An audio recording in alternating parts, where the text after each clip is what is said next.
آغاز کیا ہو سکتا ہے کہ ایک ایسی شخصیت سے آج ہم نے نشست رکھی ہے جو شاید اس وقت پورے پاکستانی سیاست کا محور ہے؟ خان صاحب thank you very much, straight away میں آؤں گا. پہلا سوال تو میرا بڑا سادہ سا ہے، یہ فرمائیے کہ وہ کیا ہوا ایسا کہ ایک تمام روایتی اشرافیہ ہو یا مقتدر طبقات ہوں یہاں کے، everything was going well and all of a sudden ہمیں لگا کہ پورے کراؤڈ ہو گیا، سارے اکٹھے ہو کے آ گئے سامنے. کوئی ایسا خطرہ کیا تھا آپ کا جو انہیں محسوس ہوا؟ 3.5 سال آپ کی حکومت ٹھیک ٹھاک چلی. اصل میں جی یہ پلان پہلے ہی بن گیا تھا، کیونکہ اب تو ہمیں ساری چیزیں سامنے آ گئی نا. شروع میں کافی شک تھے کہ کیا ہو رہا ہے، ہمیں سمجھ نہیں آ رہی تھی.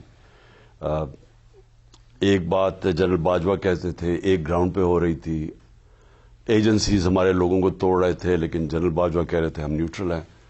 تو وہ ہمیں سمجھ نہیں آ رہی تھی. لیکن اب تو ساری چیزیں سامنے آ گئی ہیں کہ یہ پلان بن گیا تھا پچھلی گرمیوں میں. اب پچھلی گرمیوں کی بات کر رہا ہوں، 2021 کی گرمیوں میں. اور اس کے بعد کام شروع ہو گیا تھا، یعنی حسین حقانی کو ہائر کیا گیا ہماری گورنمنٹ میں، اور ہائر کیا جنرل باجوہ نے، اور انہوں نے جا کے پھر امریکہ میں پوری میرے خلاف کیمپین کی کہ عمران خان اینٹی امریکن ہے، اور جنرل باجوہ کی تعریفیں کی. اس کی ٹویٹ بھی ہے حسین حقانی کی. Was it a formal hiring تھی ان کی یا ہمیں پتہ ہی نہیں تھا، ہمیں تو ابھی پتہ چلا چیزیں سامنے آئیں کہ ہماری گورنمنٹ نے فارن آفس کے نیچے حسین حقانی کو ہائر کیا تھا پچھلی 21 کی اکتوبر میں، اور جب سے یہ سازش شروع ہوئی ہے. اور اس کے ساتھ ایک CIA کا بھی کوئی آدمی تھا، تو ہمارے دور میں ہائر ہوا تھا ایز لابیسٹ. تو وہ میرے اگینسٹ کام کر رہا تھا امریکہ میں. تو یہ جو ڈونلڈ لو کا آخر میں ہوا، یہ ادھر سے نہیں انیشیٹ ہوا، یہ ادھر سے ہوا تھا. اور اس کے پیچھے پلان بنا ہوا تھا. مجھے تو یہ بھی نہیں سمجھ آ رہی تھی کہ ہوا کیا، کیونکہ یہ کہنا شروع ہو گیا کہ میں جنرل فیض کو چاہتا ہوں آرمی چیف. میں نے تو کبھی سوچا ہی نہیں تھا پچھلی گرمیوں، یعنی 21 کی گرمیوں میں، کہ آرمی چیف اگلی نومبر میں 22 کی نومبر میں کون بنے گا. تو جو اور ان کے کنٹینڈرز تھے وہ مجھے سنا کہ وہ میرے خلاف ہو گئے، جو جنرل فیض کی جگہ جنہوں نے بننا تھا. مجھے اس کا بھی آئیڈیا نہیں تھا. تو یہ ایک گیم چلی گئی جس کی مجھے پوری طرح سمجھ ہی نہیں آئی. تو آہستہ آہستہ بعد میں جب آپ دیکھتے ہیں تو آپ کو پھر سمجھ آنی شروع ہوئی کہ اس کے پیچھے ایک پورا پلان تھا. اور پلان یہی تھا کہ ان کو لے کے آنا ہے، شہباز شریف کو لے کے آنا ہے مجھے ہٹا کے. اور وہ پھر اب تو خیر واضح ہے کہ جو چیزیں سٹیپس لیے گئے، وہ کیسے ہمارے وہ لوگ بیپ اور MQM جو کنٹرول کرتے تھے یہ اسٹیبلشمنٹ، ان کو کیسے وہاں دھکیلا گیا. شاہ زین بگٹی جو کہ ان کے علاوہ کھانا نہیں کھاتا ان کی پروفیشن کے علاوہ، اس کو وہ جب وہ گیا تو ہمیں پورا واضح ہو گیا. تب ہمیں اینڈ میں واضح ہوا کہ یہ ان کا پلان بنا ہوا ہے ہمیں ہٹانے کا. اچھا ہاں صاحب، جنرل ایکسٹینشن کی باجوہ کے بعد آپ نے ان کے رویے میں کیا تبدیلی دیکھی جس سے آپ کو محسوس ہوا کہ یہ دوسری طرف بھی کوئی بات چل رہی ہے ان کی؟ دیکھیں، جب ایکسٹینشن ہو گئی نا، تو ایک جنرل باجوہ ایکسٹینشن سے پہلے تھے، ایک بعد میں تھے. جو ایکسٹینشن ہوگی تو میرے خیال میں انہوں نے پھر جو ووٹ پاس کروایا اسمبلی کے اندر، ساری ان پارٹیز کو ساتھ ملایا اور نون لیگ کو خاص طور پہ آن بورڈ لیا، تو میرے خیال میں تب انڈرسٹینڈنگ ہو گئی تھی ان کی، اور ان کے سارے کیسز سے پیچھے ہٹ گئے. اس کے بعد، اس سے پہلے میں جب کہتا تھا کہ احتساب ہونا چاہیے، کیونکہ یاد رکھیں یہ کیسز سارے پہلے کے بنے ہوئے تھے، یہ ہمارے دور کے نیب کے کیسز نہیں تھے. یہ 95% ان کے دور کے کیسز بنے ہوئے تھے. اسحاق ڈار ان کے دور میں بھاگا، نواز شریف کے بیٹے ان کے دور میں بھاگے، شہباز شریف کا داماد ان کے دور میں بھاگا. تو یہ کیسز تو سارے پہلے تھے، پینما کے کیسز بنے ہوئے تھے اور اس کے بعد بنے تھے. تو ایک دم جنرل باجوہ شروع ہو گئے کہنا کہ جی دیکھیں، معیشت کو ٹھیک کریں اور احتساب بھول جائیں. اور NRO کی باتیں شروع ہو گئی کہ جی یہ چھوڑیں، یہ آپ کیوں پڑے ہوئے ہیں، کیونکہ انہوں سمجھوتا ادھر ہو گیا تھا. ان کا سمجھوتا یہ تھا کہ کیسز سے پیچھے ہٹے. اچھا ہاں صاحب، گزارش یہ ہے کہ آپ تو اقتدار میں تھے، تو آپ کو اس وقت محسوس نہیں ہوا کہ اپوزیشن اس کو جنرل باجوہ صاحب کو کیوں ووٹ دے رہی ہے؟ آخر انہوں نے بھی تو کوئی ڈیل کی ہوگی نا. ہاں، یعنی سوچا تو صحیح تھا کہ یہ کیا ہوا کہ ساری اپوزیشن مل گئی. لیکن میں آپ کو بتاؤں، میں جنرل باجوہ کو ٹرسٹ کرتا رہا. حالانکہ مجھے سائنس دوسرے بھی تھے، لیکن میں سوچتا تھا کہ جو اسٹیبلشمنٹ ہے وہ میری طرح سوچ رہی ہوگی. اس کا سٹیک پاکستان میں ہے. اگر پاکستان جاتا ہے تو سب سے پہلے اسٹیبلشمنٹ کو نقصان ہوتا ہے. اگر کرپشن سے ملک بیٹھتا ہے تو اسٹیبلشمنٹ کو وہی درد ہوگی جو مجھے ہے کرپشن کی جنگ کے خلاف. کیونکہ ان لوگوں کے تو پیسے باہر پڑے ہیں, ان کے سٹیکس باہر ہیں, ان کے گھر باہر ہیں, ان کے علاج باہر ہیں, ان کے بچے باہر ہیں, ان کا سب کچھ باہر ہے. تو ان کا تو سٹیک ہی پاکستان میں نہیں ہے. جو 2 بڑے خاندان ہیں جو 30 سال سے لوٹ رہے ہیں. تو میں یہ سمجھتا رہا کہ ان کی جو یہ میری ساتھی جنرل باجوہ بھی وہی سوچتے ہوں گے جو میں سوچ رہا ہوں. تو وہ کبھی اس کے خلاف گئے نہیں. وہ انڈیکیشن یہی دیتے رہے کہ ہاں میں بھی یہی ان کو برا بھلا کہتے تھے کہ بڑے کرپٹ ہیں, یہ مجھے ہمارے سے بولتے رہتے تھے. صاحب انہوں نے کہا کہ آپ نے کل بیان دیا ہے کہ جنرل باجوہ نے آخری ملاقات میں آپ کے ماضی سے متعلق کچھ باتیں کی, تو اس کے اور ان کے قریبی عزیزوں کے بارے میں بھی کچھ خاصی انفارمیشن مارکیٹ میں تھی. آپ کو اس قسم کی اطلاع تھی کہ وہ کیا کر رہے ہیں؟ وہ جو آخری میٹنگ تھی, یہ تو خیر ابھی کب کی ہوگی, اگست کی میٹنگ ہوگی یا اگست کے قریب آخری میری میٹنگ تھی جنرل باجوہ سے. تو انہوں نے عجیب بات کی. انہوں نے کہا آپ کے لوگوں کے اوپر فائلیں ہیں, آپ کے لوگوں کے آڈیوز ہیں, ہمارے پاس ویڈیوز ہیں, اور مجھے کہتے کہ آپ بھی پلے بوائے تھے. میں نے کہا میں تھا. میں نے تو کبھی نہیں کہا کہ میں کوئی فرشتہ تھا. میں تو ایک گناہ گار آدمی تھا. تو اللہ کا قرآن میں وہ کہتا ہے میں جب چاہوں کسی کو سیدھے راستے پہ لے گیا ہوں, رحمان اور رحیم ہے. لیکن میں نے سوال کیا, میں نے کہا کیا ہماری ایجنسیز کا یہ کام ہے کہ لوگوں کی بلیک میل کرنے کے لیے ان کے اوپر فائلیں بنائے جائیں تاکہ ان کو کنٹرول کر سکیں؟ تو یہ ایجنسیز اس لیے قوم پیسے خرچ کرتی ہے کہ ملک کی دفاع ہو رہی ہے.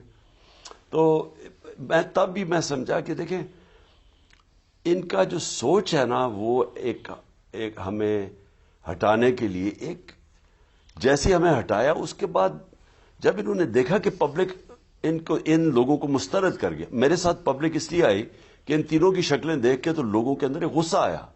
لوگ جان گئے تھے ان لوگوں کو. تو اس وجہ سے ہماری اتنی مقبولیت ہونی شروع ہو گئی. تو جب جنرل باجوہ کو بھی یہ پتا چلا تو ان کو ریورس کر لینی چاہیے تھی.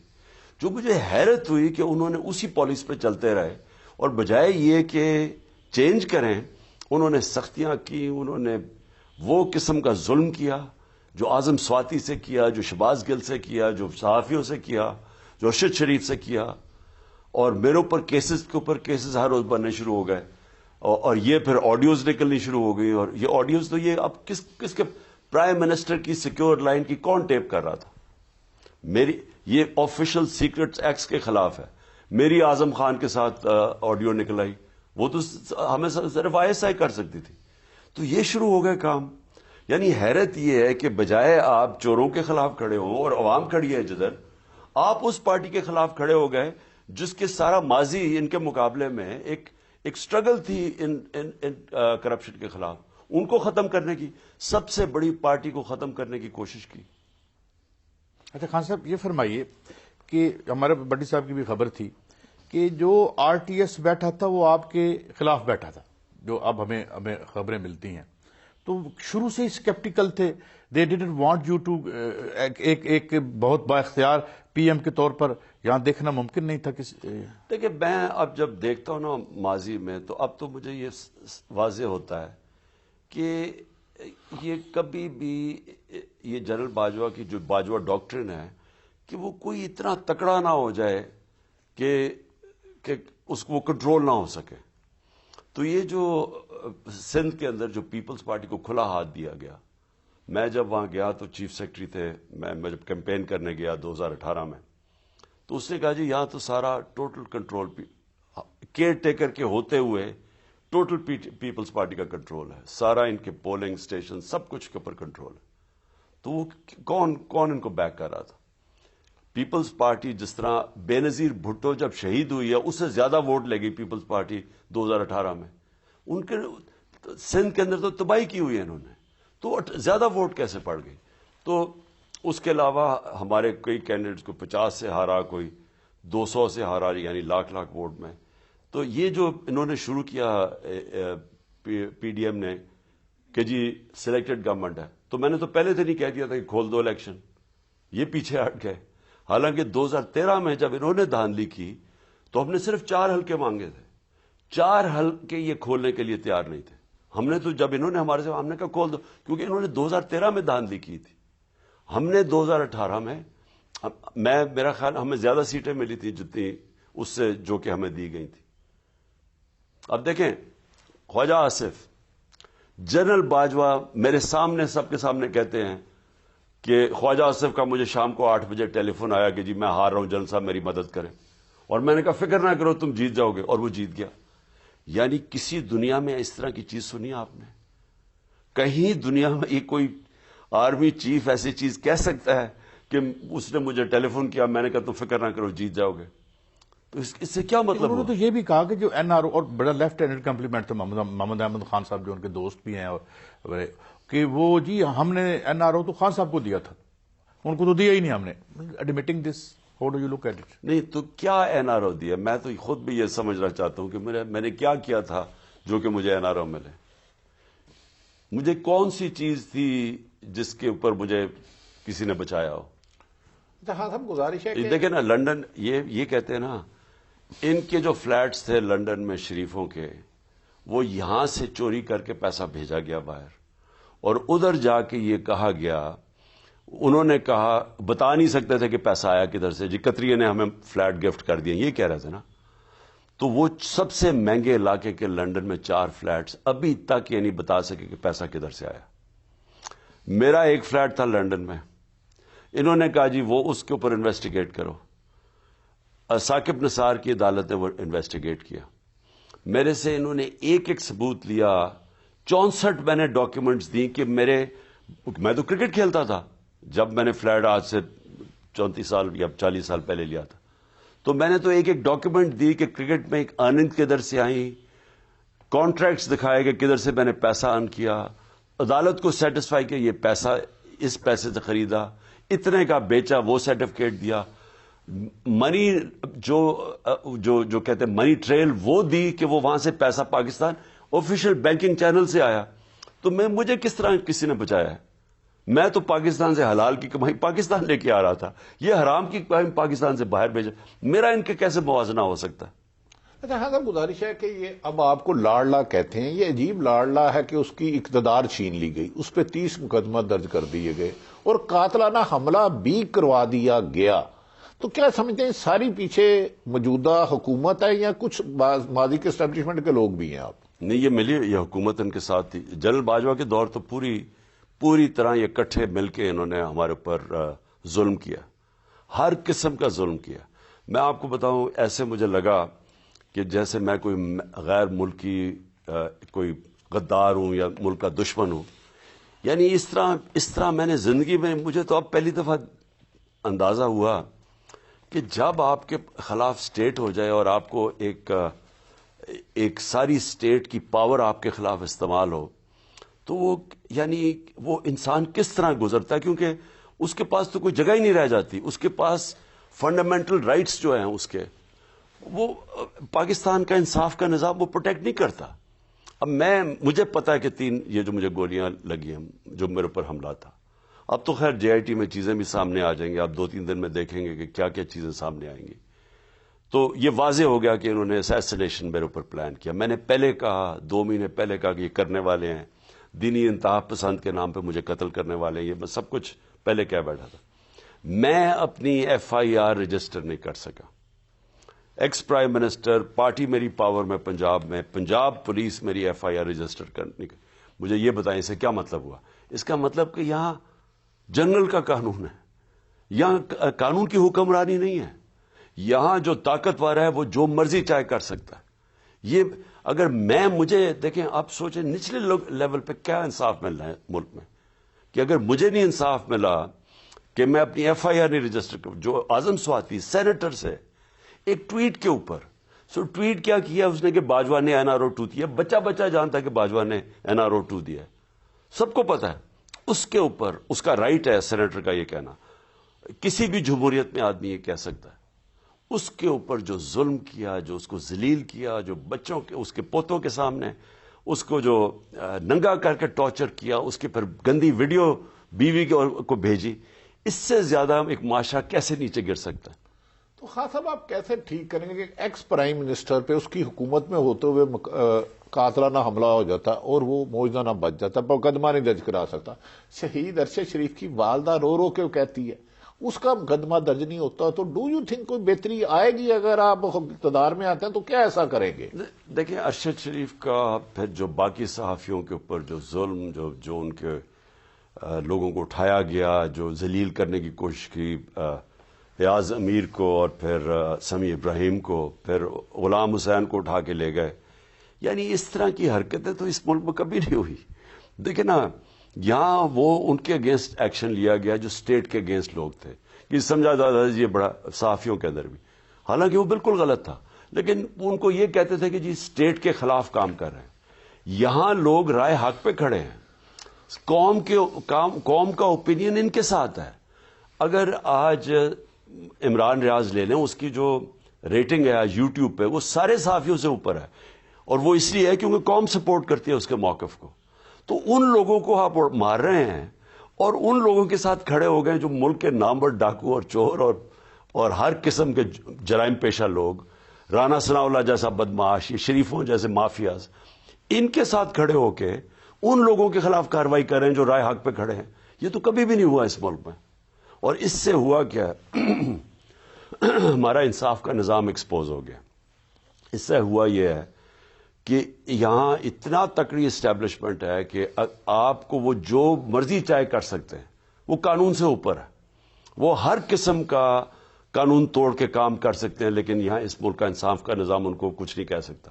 یہ چیزیں سامنے آ گئی، یہ عوام کے سامنے چیزیں سامنے آ گئی، اور یہ بڑی ڈینجرس ہے ملک کے لیے. دیکھیں ملک کے لیے ضروری ہے کہ عوام اور اسٹیبلشمنٹ ایک پیج پہ ہوں، وہ ایک مضبوط ملک ہوتا ہے.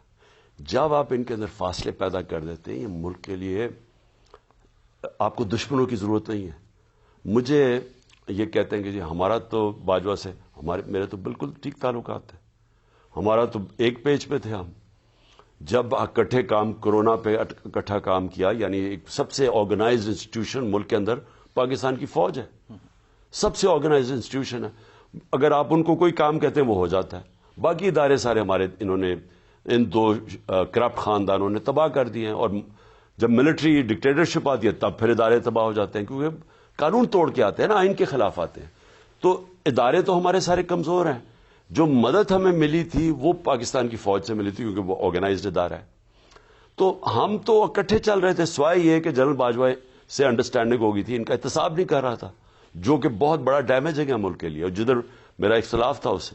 لیکن اس کے علاوہ تو مسئلہ نہیں تھا. جنرل صاحب کا کیا انسینٹو ہو سکتا ہے وجہ کہ اس طرح چینج آف ہارٹس بھی ہوتی ہے؟ اور میں کئی تھیوریز ہیں اس کے اندر. ایک تو وہ کرپشن کو برائی نہیں سمجھتے تھے، ان کے خلاف، ان کے لیے کوئی کرپشن بری چیز نہیں تھی. میں ان کو کئی دفعہ کہا کہ جو ملک ترقی کرتے ہیں وہ کرپشن بھی لیولز کی ہوتی ہے نا. ہائی لیول کرپشن کو جب تک آپ قابو نہیں پاتے، ملک تباہ ہو جاتا ہے. ساری ڈیولپنگ ورلڈ تباہ اس لیے ہے کہ وہاں شریف خاندان اور زرداری خاندان جیسے لوگ بیٹھے ہوئے ہیں، ملک کا پیسہ چوری کر کے ملک سے باہر بھیج رہے ہیں. یہ ساری ڈیولپنگ ورلڈ کے اندر ایک ہی مسئلہ ہے کہ وہ ہائی لیول کرپشن پہ قابو نہیں پاتے. تو جو سارا احتساب ہے، یہ کوشش ہی یہ تھی کہ ہائی لیول کرپشن کو پکڑے. انہوں نے کیا کیا؟ انہوں نے ان کو چھوٹ دے دی. یہ سب سے بڑی انہوں نے غلطی کی. اور یہ غلطی کیوں کی؟ کیا ان کی کوئی انڈرسٹینڈنگ تھی؟ کیا یہ سمجھتے تھے کہ کرپشن ایک ملک کا حصہ بن چکی ہے؟ کیا یہ سمجھتے نہیں تھے کہ رول آف لا مطلب یہ ہوتا ہے کہ سب قانون طاقتور قانون کے نیچے ہو؟ کیا جب تک یہ نہیں ہوتا کوئی بھی ملک ترقی نہیں کر سکتا؟ چائنا نے 450 وزیروں کو انہوں نے پچھلے 7-8 سال کے اندر کرپشن میں پکڑا. 450 وزیروں. یہاں پکڑی کسی کو نہیں سکتے. جو طاقتور ہوتا ہے وہ کہتا ہے جی میں وکٹمائز ہو گیا ہوں، باہر آ جاتا ہے. اور ان کے اوپر اب اس سے بڑی چیز، 4 آپ کے بڑے بڑے محل ہیں لندن کے اندر شریفوں کے، وہ کہتے ہیں ہمارے ہیں. اب یہ نہیں ان سے پوچھ سکتا کہ جی بتائیں آپ نے خریدے کدھر سے. جو میرے سے پوچھا تھا ثاقب نثار صاحب نے، چیف جسٹس نے عدالت میں، سپریم، ایک ڈیٹیل ان کو میں نے دی. 40 سال پرانے کانٹریکٹ دکھائے، سیٹسفائی کیا، ڈاکیومنٹس دیے کہ کدھر سے پیسہ آیا. حالانکہ میں کرکٹ کھیل، میں تو پبلک آفس ہولڈر ہی نہیں تھا. میں 84 کے اندر 1984 میں تو ایک پروفیشنل کرکٹر تھا, انٹرنیشنل کرکٹر تھا, میں تو کوئی پبلک آفس ہولڈر نہیں تھا. اس کے باوجود میں نے ان کو سارے دیے کہ میں نے کب فلیٹ خریدا اور سب کچھ. تو انہوں نے تو ابھی تک ایک ڈاکیومنٹ نہیں دے سکے کہ کدھر سے یہ 4 بڑے محلات وہاں ہیں, اور عدالت نے ان کو بری کر دیا. خان صاحب, آپ کو یہ پتا نہیں چلا کہ شریف فیملی اور باجوہ صاحب کا گٹھ جوڑ ہو گیا؟ آپ کو پاس بھی آئی بھی تھی, کوئی اس قسم کی انفارمیشن رپورٹ نہیں آئی آپ کو؟ انفارمیشن آ رہی تھی کہ شہباز شریف کے بہت قریب تھے, شہباز شریف سے کانٹیکٹس تھے ان کے. یہ مسلسل انفارمیشن 1.5 سال پہلے سے آنی شروع ہو گئی تھی. تو آپ سمجھ رہے ہیں کہ باجوہ صاحب نے بھی کوئی ان سے بینیفٹ لیا ہوگا کہ اگر وہ ایک ایسا آدمی, ایک حکومت چل رہی ہے 3.5 سال سے, تو اس کو ختم کر کے جو معاشی صورتحال ہوئی ہے, دہشت گردی آئی ہے, تو نتائج تو اس کے بہتر نہیں آئے. دیکھیں نتائج مجھے نہیں سمجھ آئی. آپ اگر میرے سے پوچھیں کہ کیا وجہ ہے, یہ کیا لنک تھی, میں نہیں کہہ سکتا. لیکن میں اتنا جانتا ہوں کہ جو ڈیمیج پاکستان کو کیا گیا ہے, اب تو خیر سب کے سامنے ہے کہ جب اپریل میں ہماری حکومت گرائی ہے تو پاکستان کدھر کھڑا تھا. آپ کوئی اکنامک انڈیکیٹرز لے لیں پاکستان کے, اکنامک سروے آف پاکستان کے اندر جو انہوں نے پبلش کی ہے یہ پی ڈی ایم کی حکومت نے, اس میں دیکھ لیں کہ کبھی بھی پاکستان سوائے مارشل لا رجیم میں جب امریکن ڈالرز آ رہے تھے, اس کے علاوہ کسی گورنمنٹ کی پرفارمنس بتا دیں جو ہماری ہے, اس کے باوجود کہ 2 سال کورونا ساری دنیا کو افیکٹ کیا تھا. تو جو ایک بہترین پرفارمنس جب گورنمنٹ کی تھی, اس کو ہٹا کے ان چوروں کو اوپر مسلط کرنا, ان کے سارے کرپشن کیسز ختم کرنے, ان کو NRO 2 دینا, ملک کی اکانومی کا بیڑا غرق کر دینا. آج پاکستان, کبھی بھی پاکستان کے معاشی حالات اتنے برے نہیں جتنے آج ہیں.